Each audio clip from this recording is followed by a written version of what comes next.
Tell me, Vance, what happened backstage? Were you able to see the Canary? No luck, Charles. She's about as hard to get out in her dressing room as she is in that swing.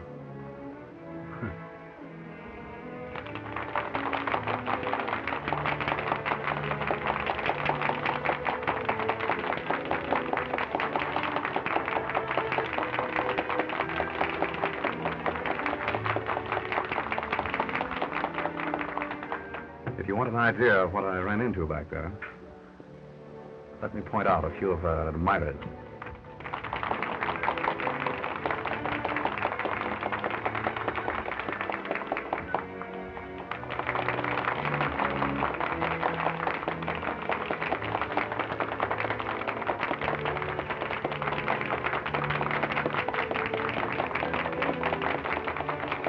You see a man standing at the box opposite? Yeah.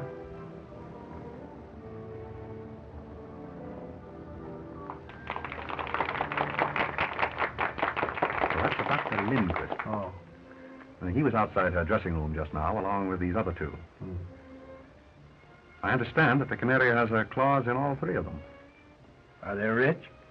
Oh, naturally. Well, then what does she want with my son? The allowance I give Jimmy is hardly tempting. Ah, my dear Charles, our little feathered friend in the swing there has social ambitions. She wants to be Mrs. Jimmy Spotswood. Impossible.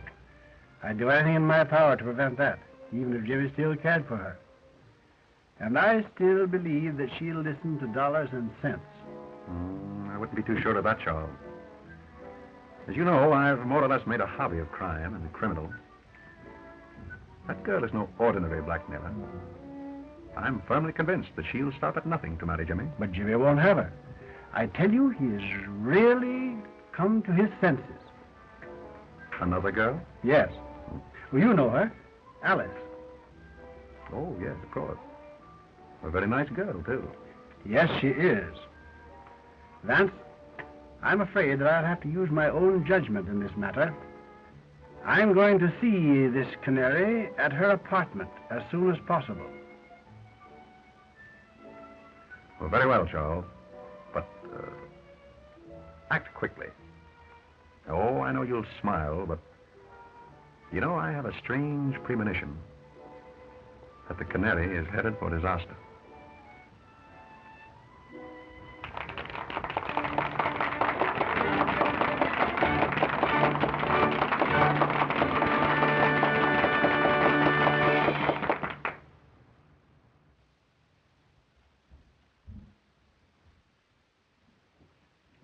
Evening, Mr. Spotswood.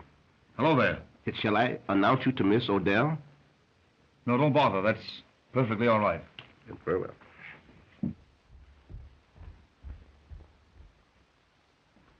Jimmy! Alice. Jimmy, you were going to see the Canary again. No, I wasn't, dear. In fact, I just started to put this note under her door to tell her so. Oh, Jimmy, I'm afraid of her. Oh, she's clever and cruel and unscrupulous. She'll hurt us again. I know she will.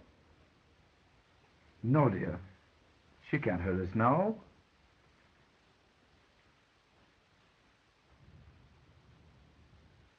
Hey, boy, will you announce my name? Never mind. Yes, sir. Hello, Jimmy. Why, hello, Dad. Good evening, Alice. Good evening, Mr. Spotswood. You know, I'm delighted that you and Jimmy have made it up again. Thank you. You know, I'm going to try to show you that all showgirls aren't like, well... Like the Canary, eh? Yes. Yes, I want to talk to her. Do you suppose she's home yet? I suppose so. No, Dad, you're a regular guy for helping me on this thing. You know, if the Canary ever came between Alice and me again, I don't know what I'd do. I don't know what I'd do. It's all right, Jimmy. I'll do everything I can. Shall I go along with you? No, I can handle this better alone. I'll send in my name now.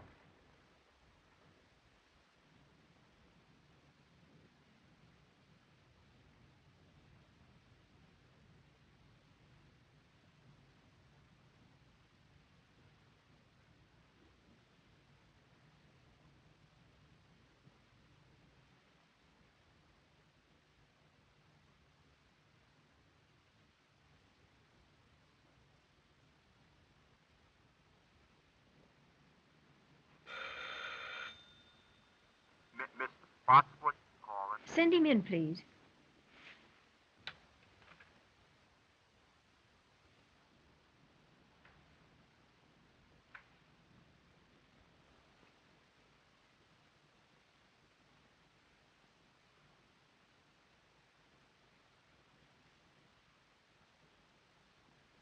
Good evening, Miss Odell. Good evening.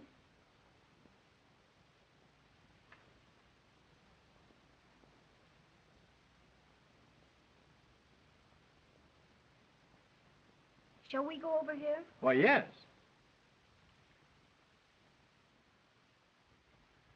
Will you sit down? Thank you. Well, I don't think we need waste any time, Miss Odell. You know why I am here. How much? Nothing doing, Mr. Spotswood. I've decided to marry Jimmy. I'm afraid that marriage is quite out of the question, Miss Odell. Oh, you're sure about that, are you? I'm positive. Well, how would you like me to tell the world about Jimmy's embezzling from your bank? What? You heard me. You know, Jimmy has a weakness for writing letters, and I have a weakness for using. If Jimmy did write you a letter, you'll tear it up. Now, before I leave here.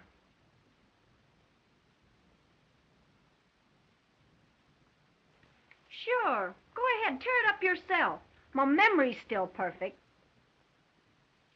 Oh, yes, I see. Yes. Very well. You win. Now, what do you really want? I've told you what I want. I want to be Mrs. James Spots, and that's that. Oh, haven't you any heart? Won't you give him up, Miss Odell? For the sake of his happiness, for the sake of the girl whom he really loves. Give him up. Now, what do you want me to do? Burst out crying?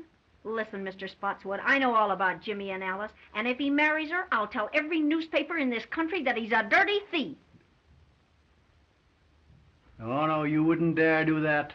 That's blackmail. Sure it is. Call it anything you like. But get this into your head, that that's what I'm going to do. Well, that remains to be seen. Good night.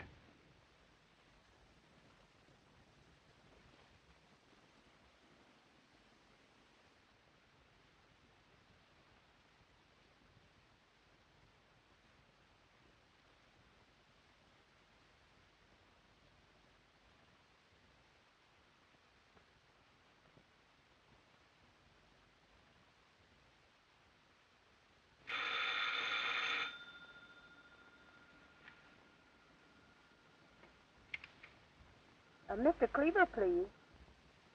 This is Mr. Cleaver speaking. Not the Mr. Cleaver, the great reformer. Yes. Well, this is your favorite weakness. Margaret! Don't get nervous, baby. I've got some news for you. Good news? Yes, darling, I'm going to marry young Spotswood. Well. May I send you my heartiest congratulations? You bet you can. But send them from Tiffany's. What's that?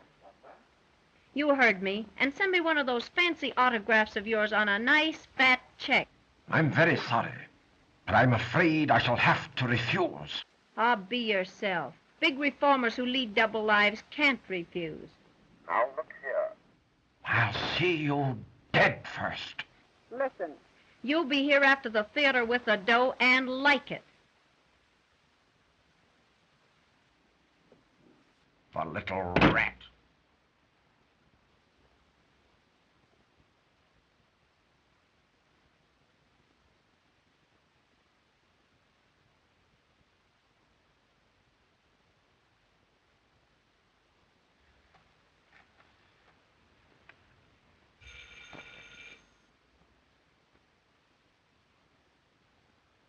May I speak to Mr. Louis Mannix, please? Quiet.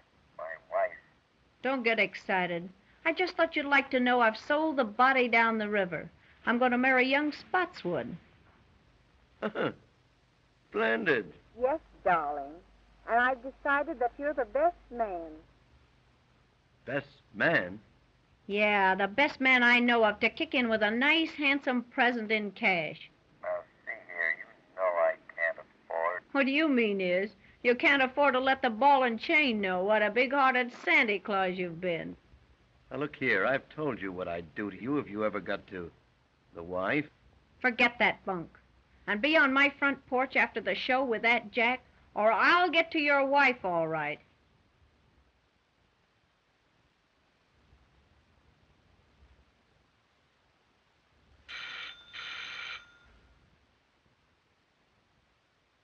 It's Dr. Lindquist speaking. Oh, yes, Dr. Lindquist. How would you like to do me a little favor? Why, certainly, Margaret. I'd do anything for you, you know. How would you like to go jump in the lake? Oh, Margaret, don't joke with me. I'm not in a mood for it. Oh, get wise to yourself. I'm through with you. You give me the willies. I warn you, Margaret. I'm desperate. If I can't have you, no other man shall ever have you alive.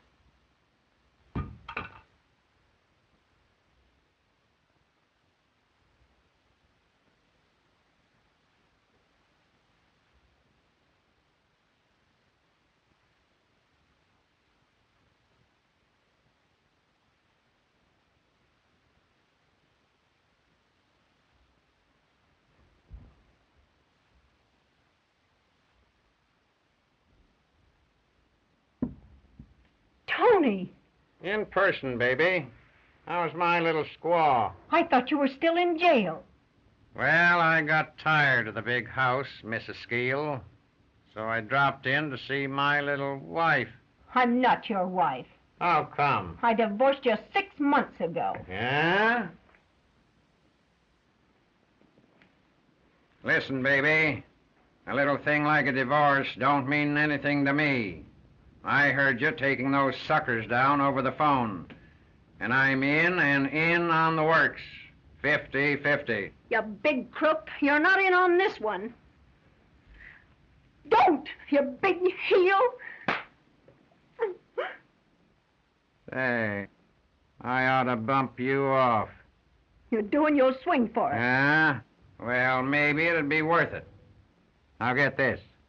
I'm in on this racket. I'll be back for my cut. Yeah? Try and get it.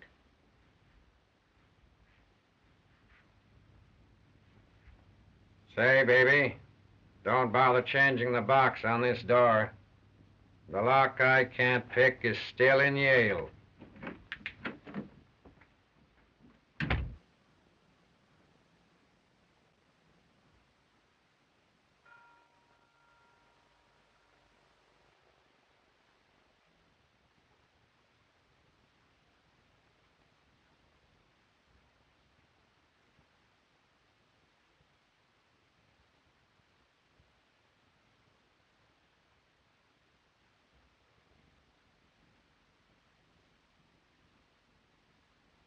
Miss Odell, may I see you for a few moments, please? It won't get you anything, but come ahead. Thank you.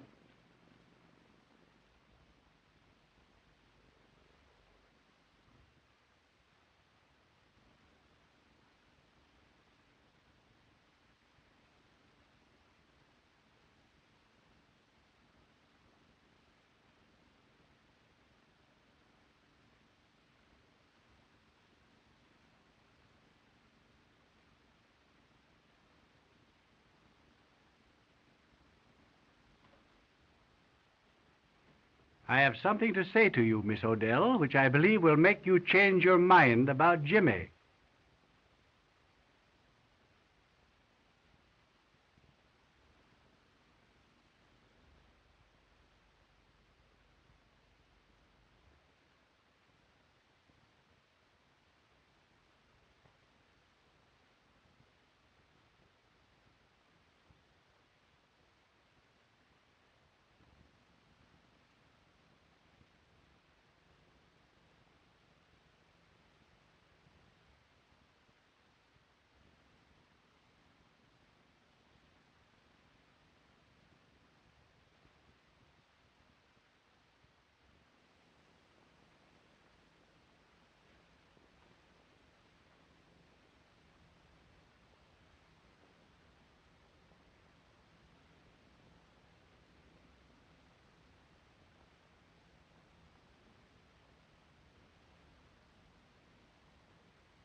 Paper, mister? Morning paper? No. No. No.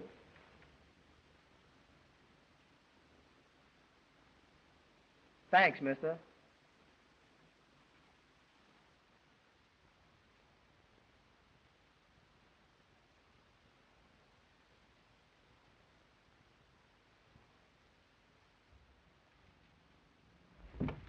Very well, Miss Odell. That suits me perfectly. Think it over tonight, and I'll come for your answer in the morning. Good night.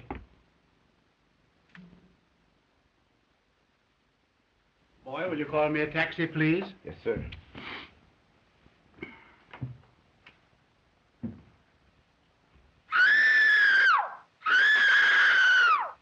Well, what's that? Miss Odell!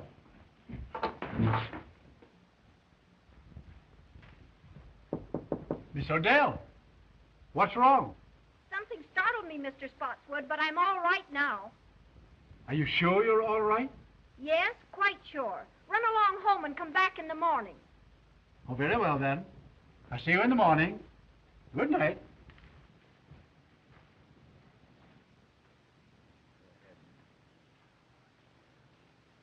Stuyvesant Club. Yes, sir.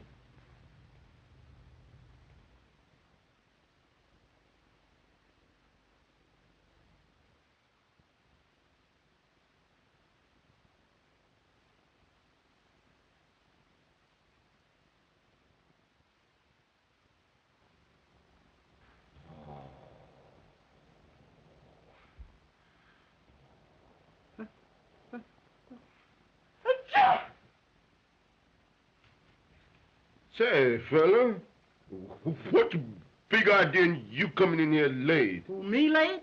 Yes, you late. I've been here for an hour. I don't want that stuff. Well, I've been here. I beg your pardon. Mr. Spotswood, calling on Miss Odell by appointment.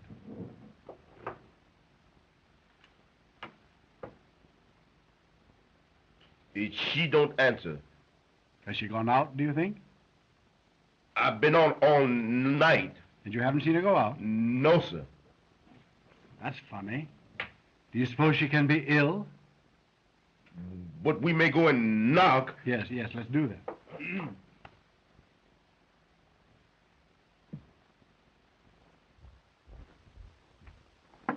Miss Odell. Miss Odell, are you ill? No. What's the matter? Something has happened. Go get your pass key. Yes.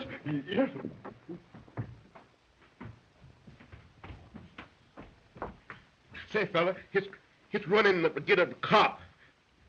And say, he gets get a big one, too.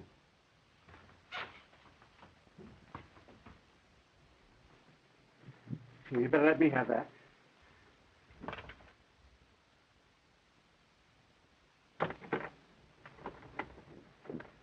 What's the matter here? Something's happening there, officer. You'd better take that key and go in.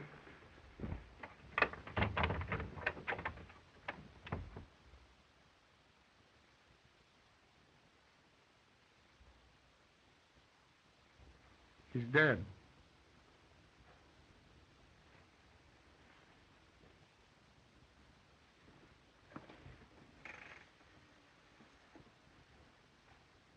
Police headquarters, please. Patrolman Cassidy speaking. There's a woman dead at 184 West 71st Street. It looks like murder. Okay, Cassidy.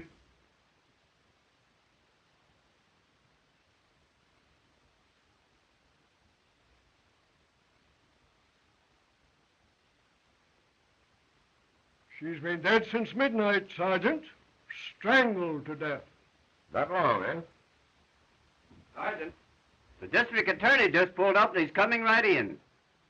That's great. He's got that Mr. Philo Vance with him. Well, that'll be just dandy. Sherlock Holmes on the job again, huh? Heads up, boy. Good morning, Sergeant. Good morning, Mr. Markham. Well, hello, Mr. Vance. How are you, Sergeant? Fine. Haven't seen you since the Green murder case. Quite right. Oh, good morning, Mr. Spotswood. Good morning, Mr. Markham. Well, Sergeant, what does it look like? Well, Chief, it's just another clear case of robbery. All I can make out of it. Nasty business, Charles, huh? Oh, terrible. As you know, I was here last night to make my final appeal to her for Jimmy.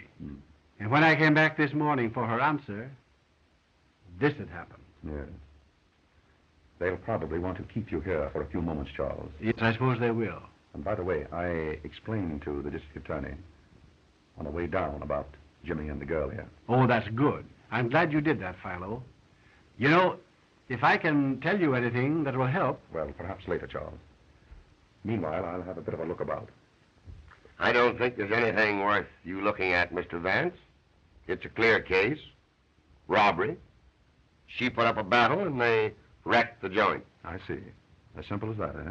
That's it. Well, just the same, Sergeant, if you don't mind, I think I'll have just one little look. Surely, Mr. Vance, go right ahead. Make yourself perfectly at home. Thank you, Sergeant. Excuse me, Mr. Policeman. When do we sleep? Now, you get this, sonny boy. You'll go for a long sleep unless you button up that big trap of yours. Yes, sir. Sergeant, Yes, Chief? any fingerprints? Well, so far, no. I'll tell you, this job was done by an expert. It's perfect. Yes, that's just the trouble. What's that? It's too perfect. Well, that's a little over my head, Mr. Vance. Just what do you mean by too perfect? Well, Sergeant, what usually happens when a heavy lamp like that is knocked off a table? Well, I don't know, but I'll bite. What does happen? It usually smashes, doesn't it? It might. Well, look at that one. Well, what about it? Well, simply that lamp was placed there to give the effect of a struggle. Maybe. Let me see, Sergeant. It does look a little obvious, doesn't it, Vance? I should say so. Hey, boy.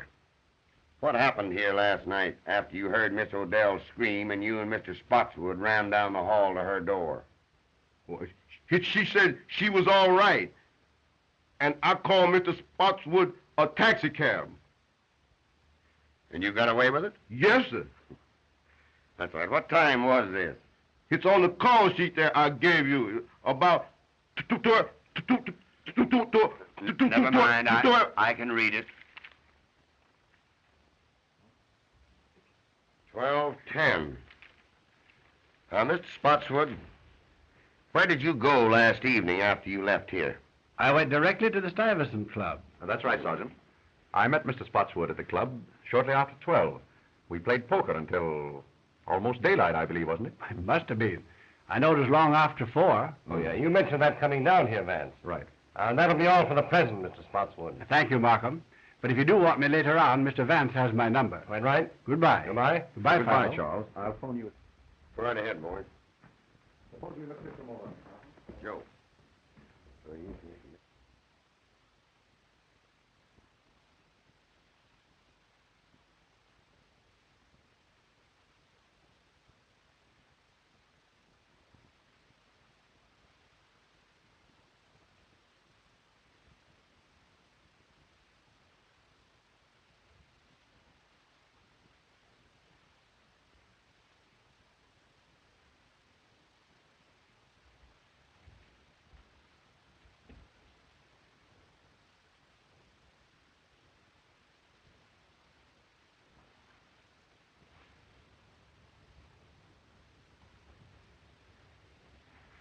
Oh, Sergeant, would you step over here for a moment, please?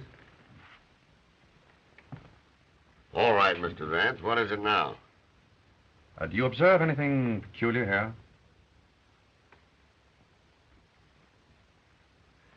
Why, surely. The key is on the inside. Excellent, Sergeant. Don't you think we might go over that knob for fingerprints? Well, now, Oh, I get you, Mr. Vance. The murderer locked himself in this closet. When Spotswood left, he came out and croaked the canary. No, I hardly think so, Sergeant. If you will observe, this is the one place in the entire apartment that hasn't been disturbed. Now, what does that signify? That and the fact of the key being found on the inside. Just as I told you. The murderer was in this closet and came out when Spotswood left. I don't think you quite get my point, Sergeant. If the murderer had been in here, he would have upset this closet as he did the rest of the apartment, wouldn't he?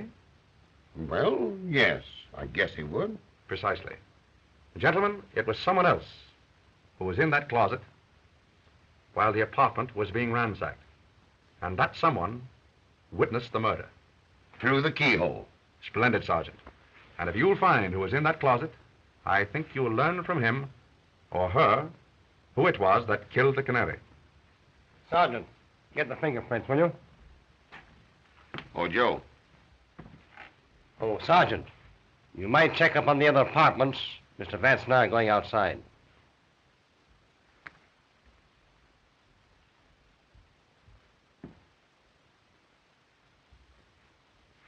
You, come here. Yes, sir. Who lives in that apartment there?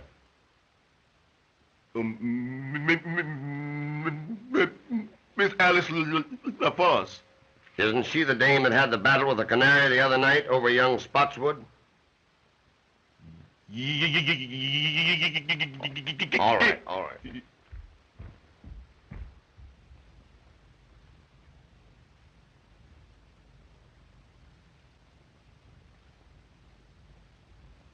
Impossible to get in here. I'd say so. Well, what's this?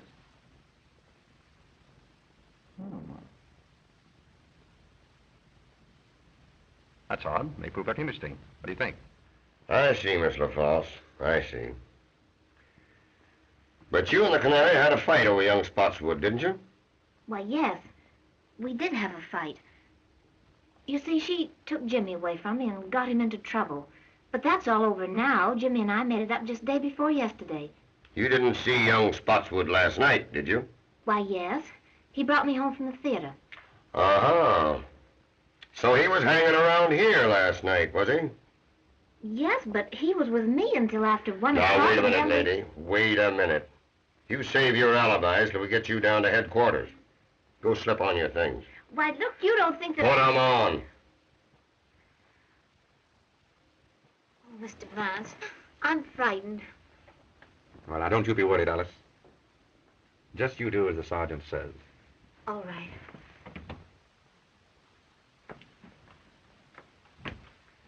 You know, I'm beginning to question this robbery theory, Mr. Vance. You and I were right. Oh, yes.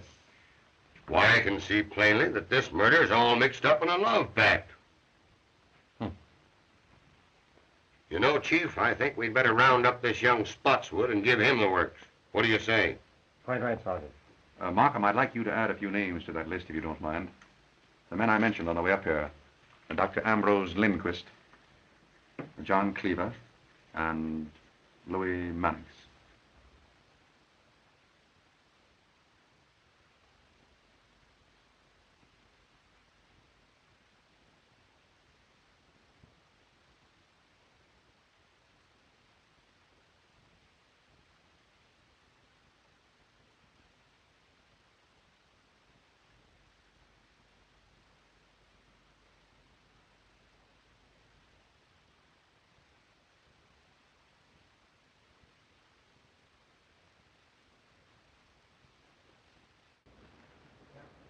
Well, young man, what do you know about what happened at the Canary's apartment last night?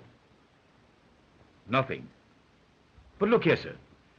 That has nothing to do with Alice. I mean Miss LaForce. The papers say the Canary was murdered before midnight. And I tell you, we were together the whole time. It isn't fair to hold her. You haven't the right. Now, Jimmy, don't get worked up. Everything's going to be all right. Why not interview the others first, Markham? Very well. Gordon, take Mr. Spotswood out in the other room and hold him there. I'll talk to you a little later, young man.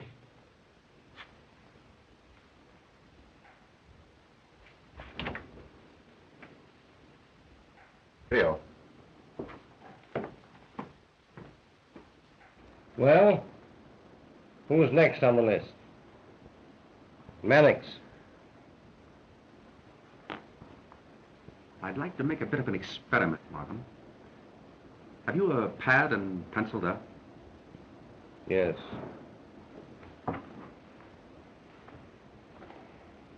There you are. You have that newspaper handy? Yes, right here. All ready? All right.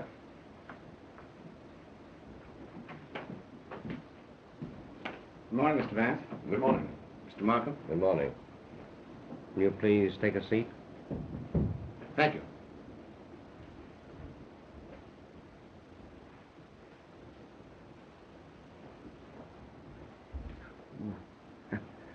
Sorry.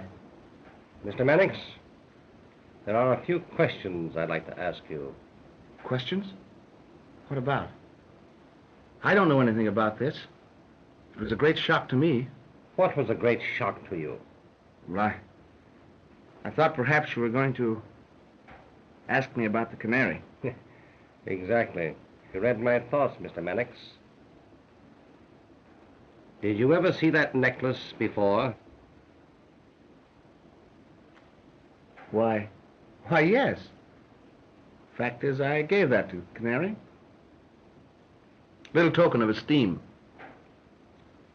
Nice girl, the Canary. I'd met her once or twice.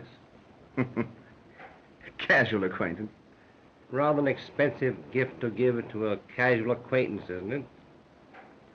Do you know that the Canary was strangled with that necklace?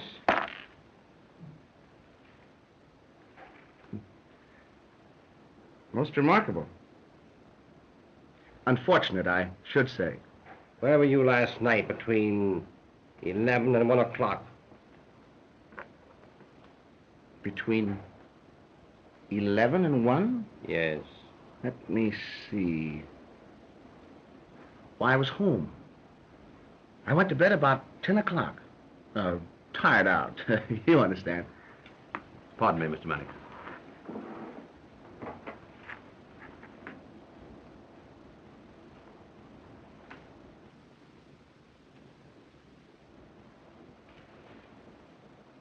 Any comment to make, Mr. Mannix?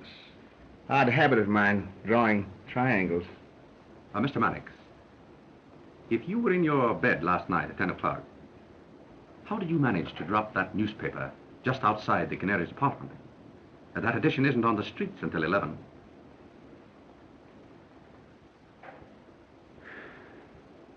Well, you've caught me. I'll tell the truth. It's always best to tell the truth, especially when there's no reason to lie. It was like this.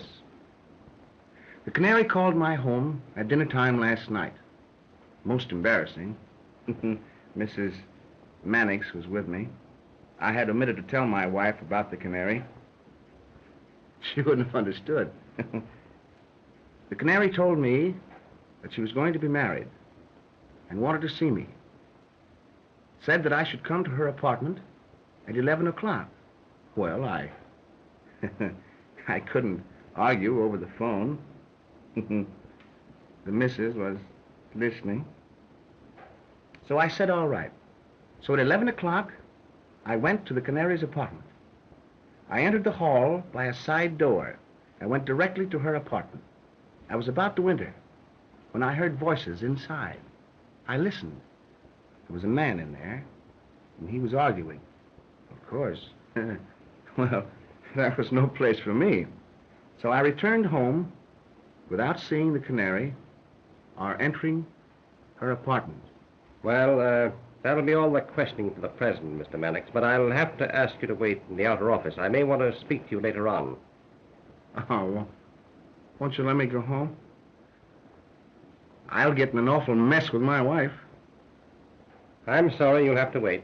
Oh, Mr. Markham, I wouldn't run away. Millfield. That'll be all.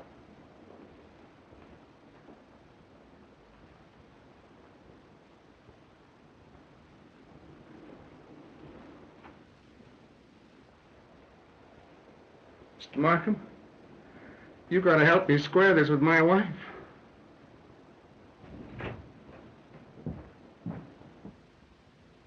We will now have Mr. Cleaver.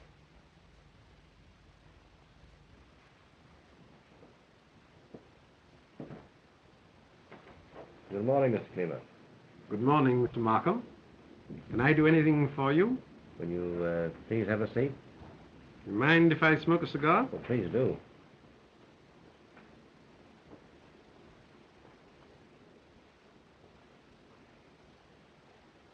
Mr. Cleaver, do you mind if I ask you some questions? Why, of course, if I can be of any help. Where were you last night between 11 and 1 o'clock? Motoring up the Hudson in the moonlight, alone. Though I don't see what that has to do with the district attorney's office. Well, only this, Mr. Cleaver. If you were indulging in the nocturnal beauties of nature along the Hudson last evening, how does it happen that this cigar band, bearing your initials, was found just outside the Canary's window at an early hour this morning?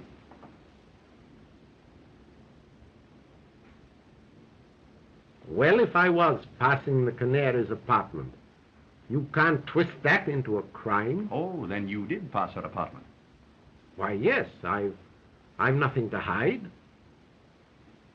It was about dinner time last night. The Canary phoned to me. Oh, of course, my acquaintance with her was wholly in my line as social reformer. I'd hoped that she was going to leave her immoral life and marry and settle down and be a good woman. And you kept the appointment? Yes. Yes and no. I was a little late. I arrived at her apartment about a 11:45 or thereabouts. I waited for a minute outside her window to light a cigar. Then I glanced down to the side entrance to the building. And who should I chance to see but Dr. Lindquist? He was behaving in a very peculiar manner. Seemed to me very queer, very mysterious. I didn't like it, so I made up my mind not to see the Canary again. And I turned, walked back home. Now, that's all I can tell you. I'm a busy man, and I hope you'll excuse me. I'm very sorry, Mr. Cleaver, but I'll have to ask you to wait in the outer office. I might want to question you again. You mark my words, Markham. You'll be sorry for this. Well, I'll take my chances, Mr. Cleaver.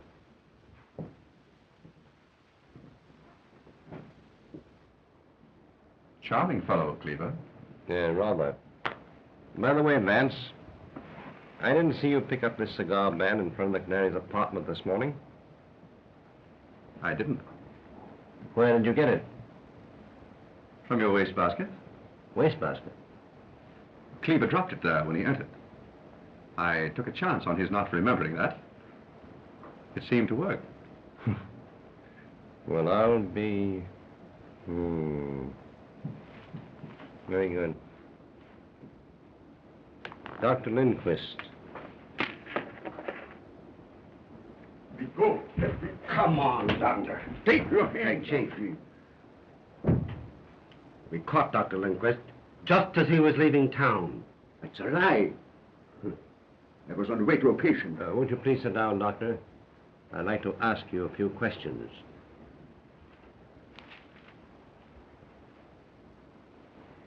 Doctor, where were you last night between 11 and 1 o'clock? None of your business. It is some of my business. You were seen coming out of the Canary's apartment at midnight. Not so fast, Doctor. Calm yourself, Doctor.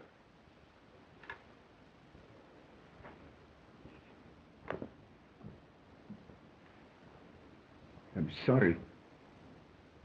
I lost my temper.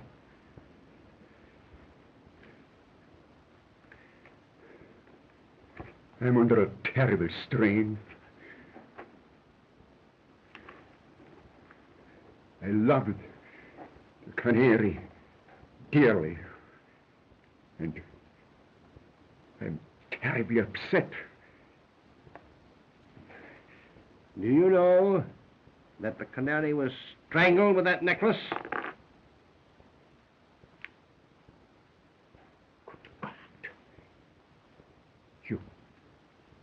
You don't accuse me? Dr. Lindquist, there's really no need for you to be excited. Now, Mr. Markham here is merely trying to find out what you know. No. I know. One moment, Doctor. Nothing. Markham, don't you think that we might postpone the interview with Dr. Lindquist for a while? Why, what? Very well. That'll be all for the present, Doctor. I'd like to have you remain in the outer office.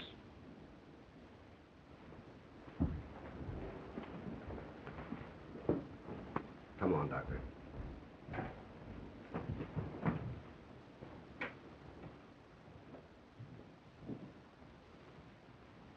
What was the idea, Vance? We had him where he was about to tell us everything.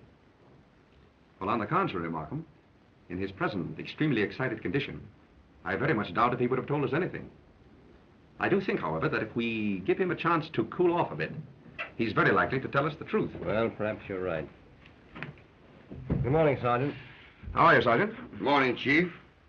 Hello, Mr. Vance. Take a slant at those. There's the Canary's jewels.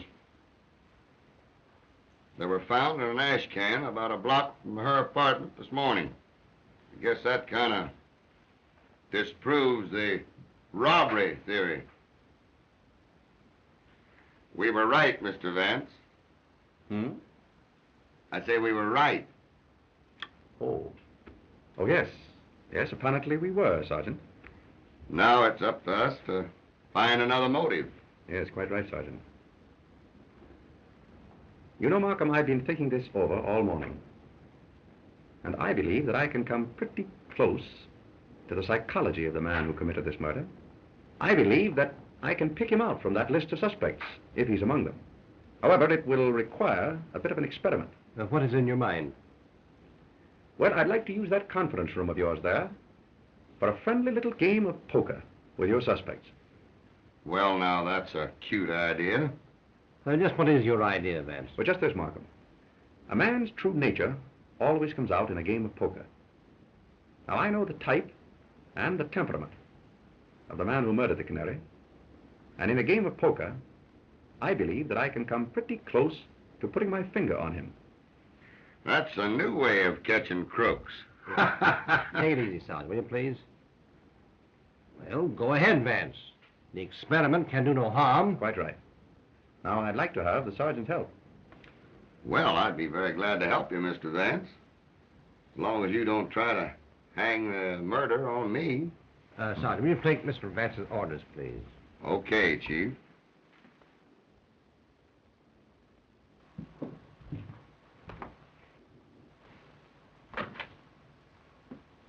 Will you get me a deck of cards and have some poker chips handy just outside there? That's easy. Then bring in the suspects and impress upon them that they may be detained here for quite a while, possibly 2 or even 3 hours. Well, that's okay, Mr. Vance, but how are you going to get these suspects into this poker game without it appearing phony to them? Well, Sergeant, I rather think that the power of suggestion will take care of that. Oh, power of suggestion. Exactly. Now, Sergeant, look in from time to time. And when I pull my handkerchief from my pocket, so, break up the game by telling them that they're all free to go home. Understand? I get you. But when you release them, I'll have my boys tail them. Very good, Sergeant. And Mr. Vance, here's to the power of suggestion. Well,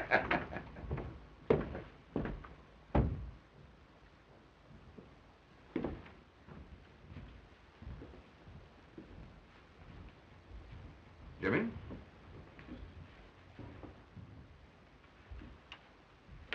Now, gentlemen, you're liable to be here for 2 or 3 hours. Perhaps longer. That's outrageous. Just make yourselves at home.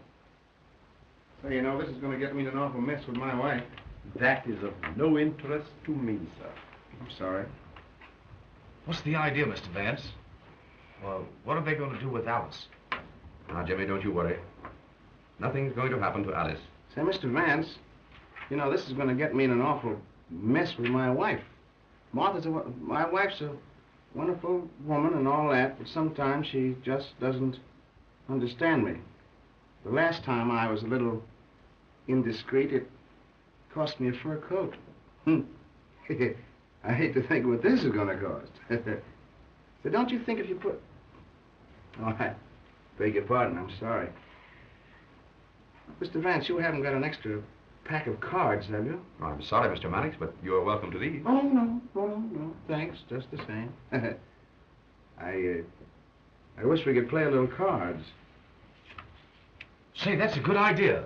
How about poker? I'm agreeable. What about the others? Dr. Lindquist? Oh, anything to pass the time. Mr. Cleaver? Well, as a rule, it's against my principles, but I suppose on an occasion like this one can relax a little.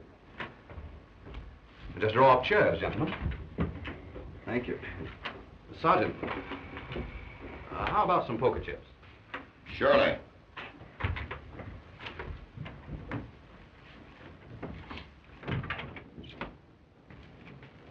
Chief. Yes? Mr. Spotswood is here. Have him in. Come in, Mr. Markham. Good morning, Mr. Spotswood. Good morning, Markham. Good morning.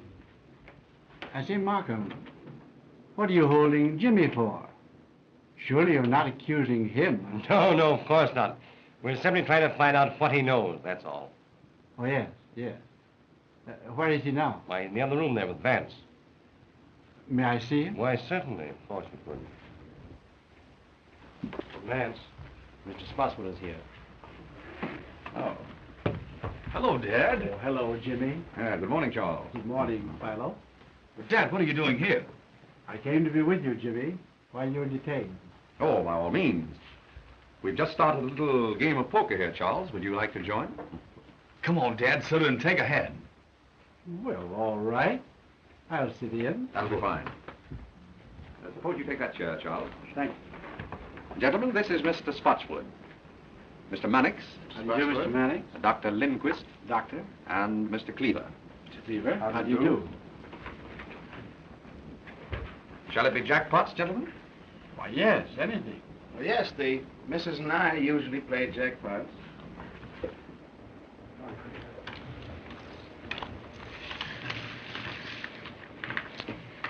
Cards? 3, Mr. Vance, please. Thank you. Cleaver? 2, please. So it's between you and me, Mr. Cleaver? Yes.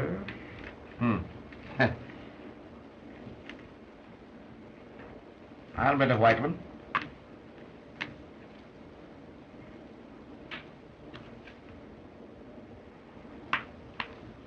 Oh, so you're calling me? Yes. Well, just openers, pair of jacks.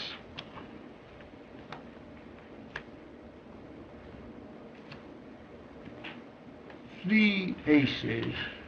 Oh.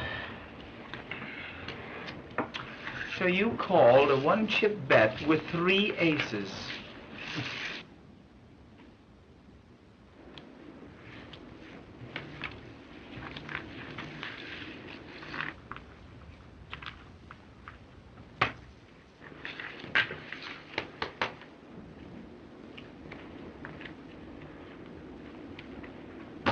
Open. I'm out.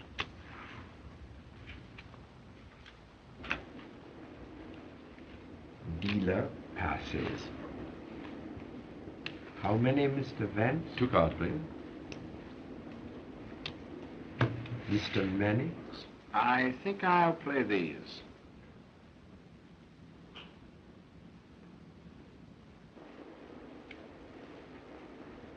I'll check the bet to you, Mr. Mannix.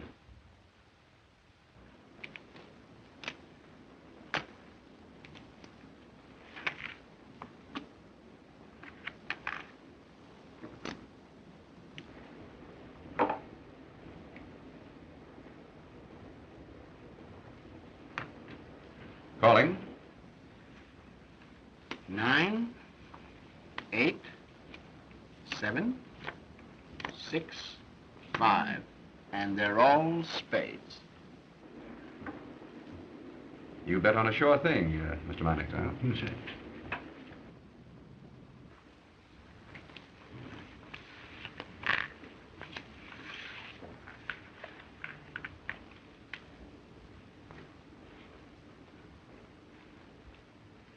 I open for 1.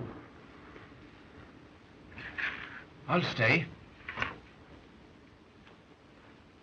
Oh, let's make it a little more interesting. 10 more. Well, that lets me out. I'm out. And me. I'll stay with you, Charles. Cards, gentlemen.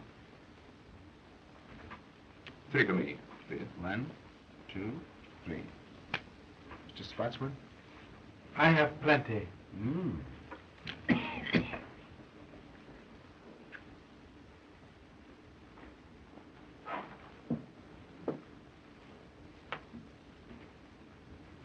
A white stack, Charles. 2 white stacks. Hey.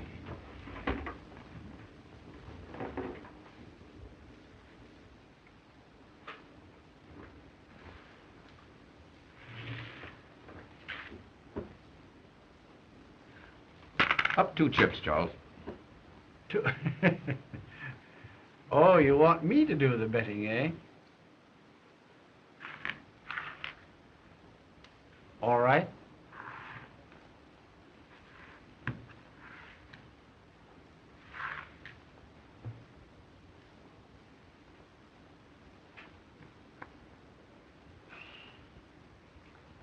I'm afraid I'm overcome by curiosity.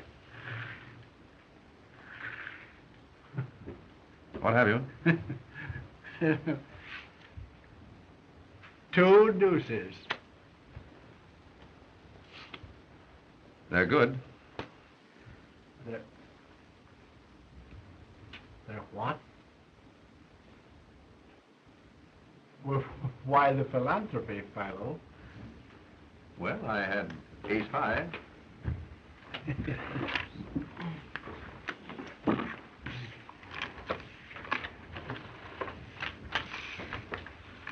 Pardon me, Mr. Vance. Could I speak to you a moment? Excuse me, please. You've traced the fingerprints down, and this is the bird that was in the closet and saw the canary murdered. Gentlemen, here is the man who was in the canary's clothes closet and who witnessed her murder. Well, I shouldn't like to be the man he saw. Thank goodness he didn't see me through the keyhole. So that man witnessed a murder.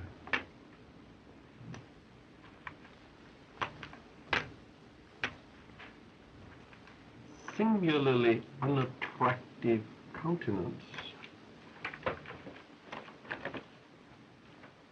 Well, if he knows, why doesn't he tell who did it?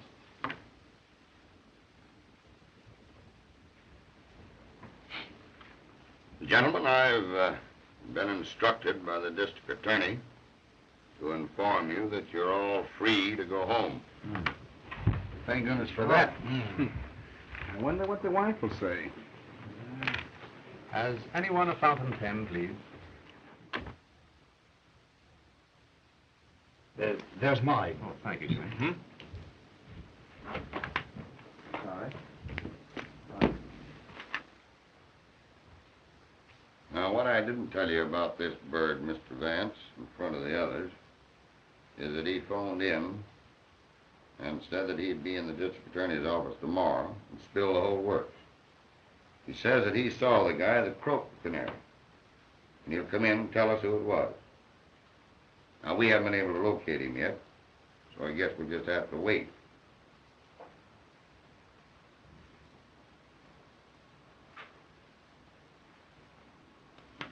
Well, Sergeant, that takes the matter out of my hands.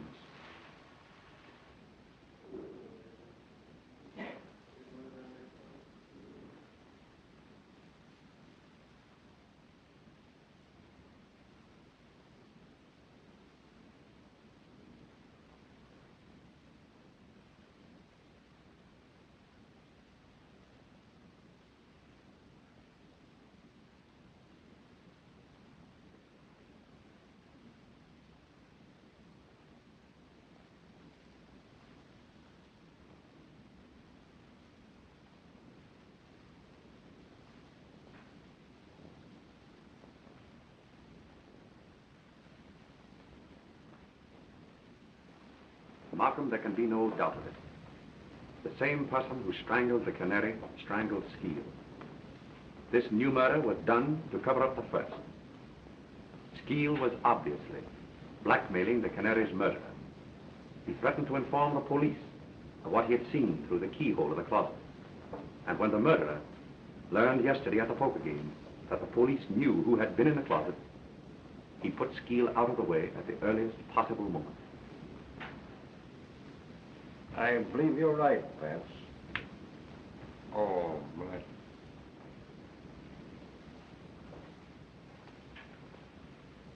Did any of the suspects get away from your men last night?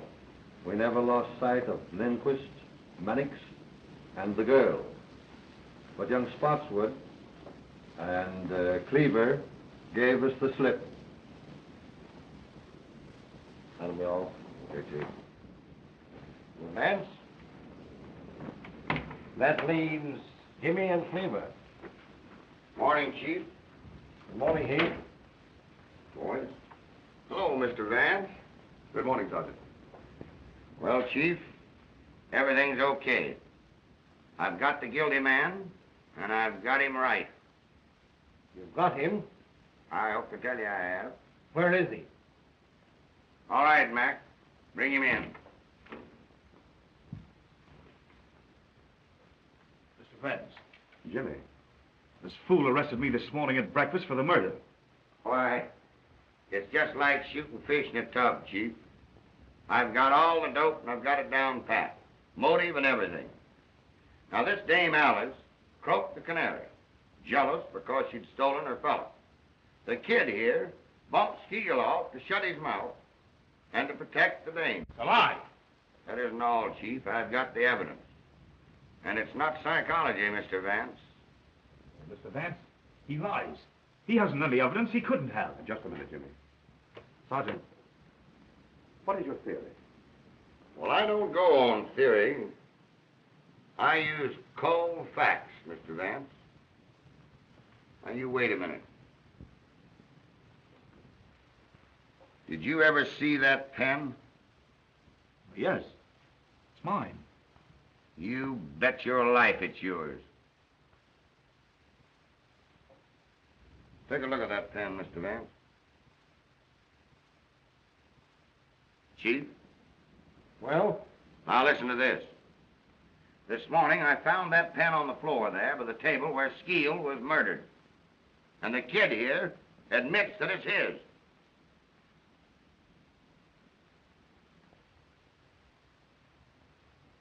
Well, young man, what have you to say?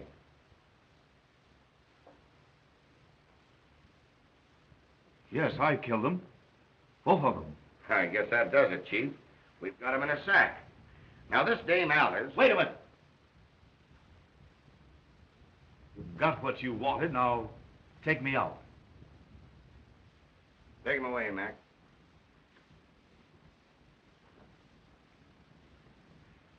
Well, I'll see you later at the office, Chief. All right.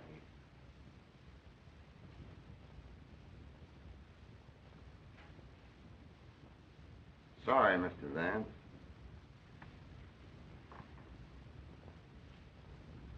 Well, Vance, I guess that closed the case. No, Markham, it doesn't. What do you mean?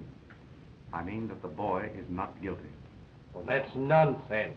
Not nonsense, Markham. Because I know who is guilty. Come now, Vance, I tell you, Markham, I know.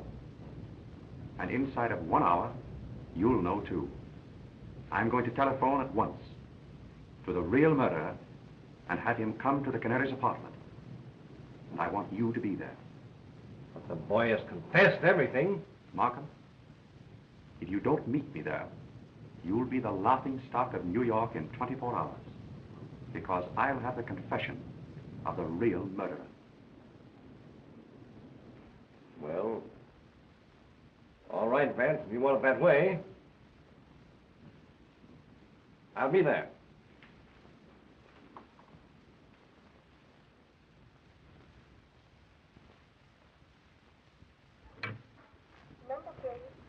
Bayview 2121. Bayview 2121. Yes, please.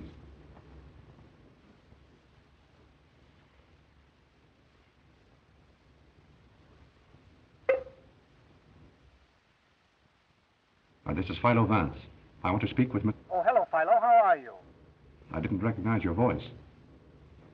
I've something of extreme importance to tell you. Jimmy has just been arrested. He has confessed to the murder of both the Canary and Skeel. Do you understand? Yes, I understand, Philo. Jimmy is not guilty. I am the man you want. How soon will you meet me at the Canary's apartment? It'll take me almost an hour to get in from the country, but I'll be there. Good.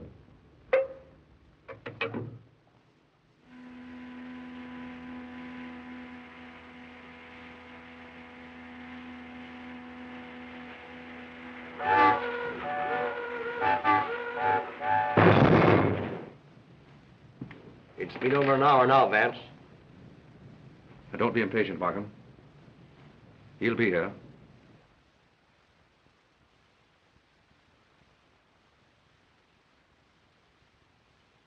Who is it you're expecting? You wouldn't believe me if I told you. And I must admit that without his confession, I haven't a shred of real proof to offer you.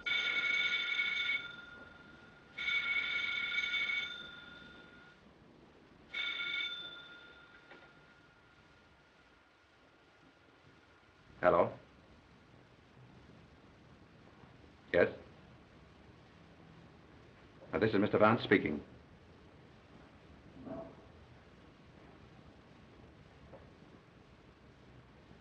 What? Yes. All right. What is it, Vance? Spotswood has just been killed in a motor accident. Spotswood killed?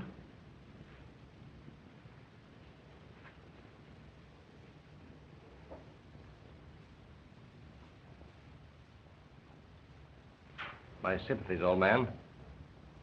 I know what great friends you were. It's worse than you realize, Markham. It was Spotswood who killed both the Canary and Skeel. Spotswood? I've known it ever since the poker game. But how could you know? Sit down, Markham. It wasn't really so difficult. Remember, the man who committed this particular crime must have had certain definite qualities. A mind capable of working out a well-planned and brilliant course of action. Willing to take a desperate chance and see it through. Now consider the men in the game.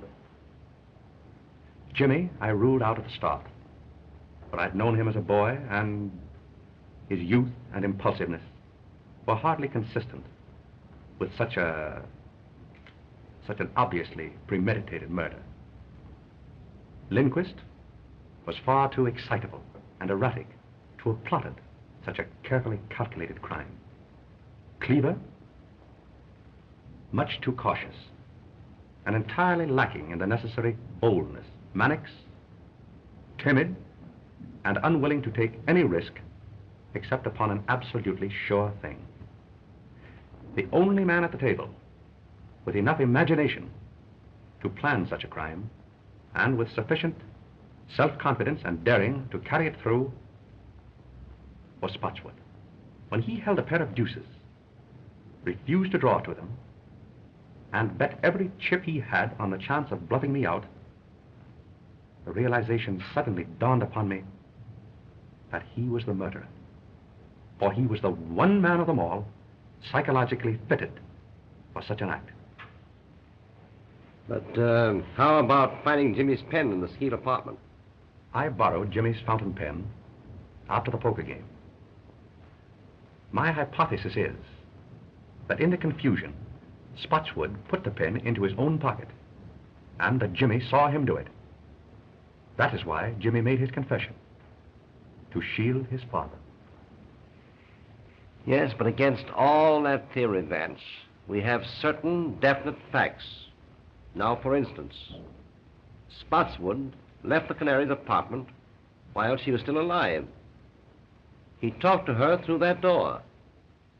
The hall boy, looking through the keyhole, saw the Canary lying on this sofa smoking a cigarette. Spotswood then went away and spent the rest of the evening with you. True. And yet I know he committed the murder.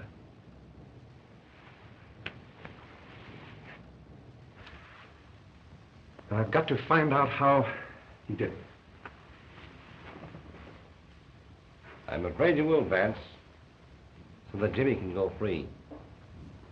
Spotswood himself was coming here to tell how it was done in order to free Jimmy. And now he's dead. I've got to solve it.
I think I have the whole thing. Now follow me closely. The Canary was lying there. Spotswood, let us say, was standing here, making a final plea for his boy, which met with an absolute refusal. He walked around to the head of the sofa. Suddenly, he clapped his hand over her mouth, and with his other hand, caught her necklace. And before she had a chance to cry out, he strangled her. He then proceeded to set the stage, to make it appear that the crime had been committed with robbery as a motive. He stripped her jewels from her and placed them in his pocket. Then, he took a cigarette from that box and lit it. He laid her hand here, placed the cigarette between her fingers, so that in case anyone should look through the keyhole of that door there, it would appear as if she were lying here smoking. He then overturned the entire apartment to make it look as if a burglar had ransacked the place. Now just step over here, Markham. He came to this closet door, but he couldn't open it. Skeel had locked himself in, though Spotswood didn't know that. And Skeel, through the keyhole, saw everything that Spotswood did. That accounts for the orderly condition of this one closet when everything else in the apartment was ransacked. And that, Markham, was the technique of the crime itself. But that doesn't account for the fact that... Just a minute. I haven't quite finished. I want you to go out into the hall and stand at the desk where Spotswood stood when he ordered his cab. Very well.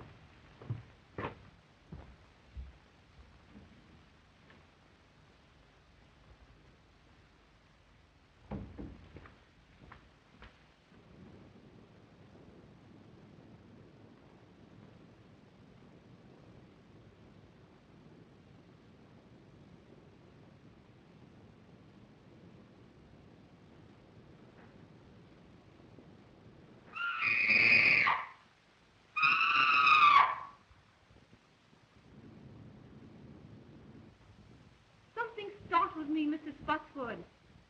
But I'm all right now.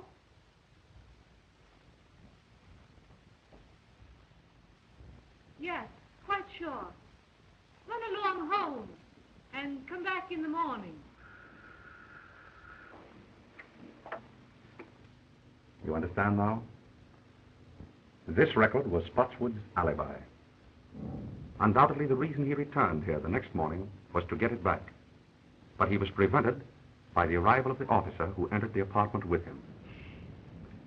The Canary was dead when the scream issued from the apartment that night.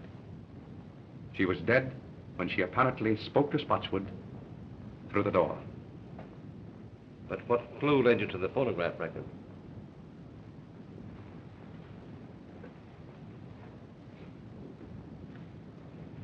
It was this magazine.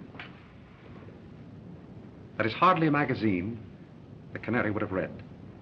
So I concluded that someone else must have brought it here. Then, in running through the pages,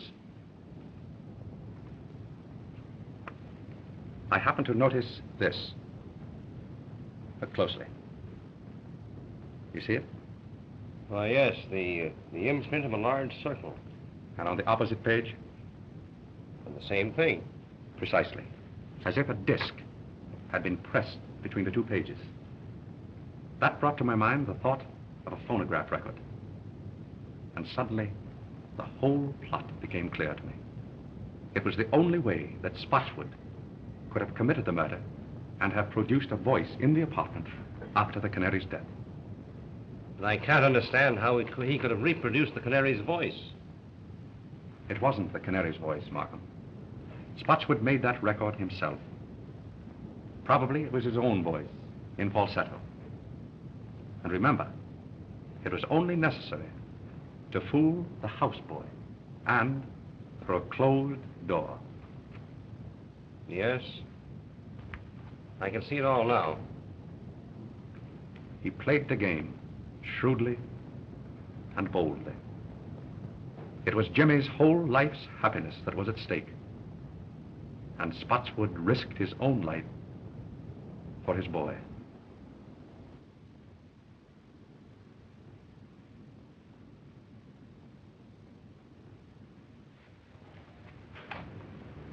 Goodbye, Mr. Vance.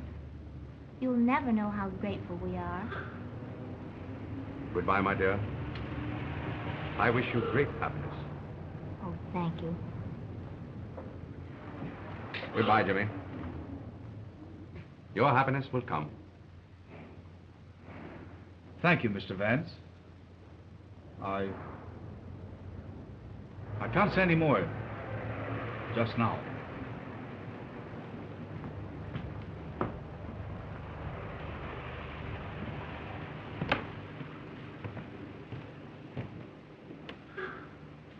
Well, Mr. Vance? Well, Sergeant. I guess we put it over again. Right you are, Sergeant. Many thanks. Well, I'll be seeing you later. Goodbye. Goodbye, Sergeant.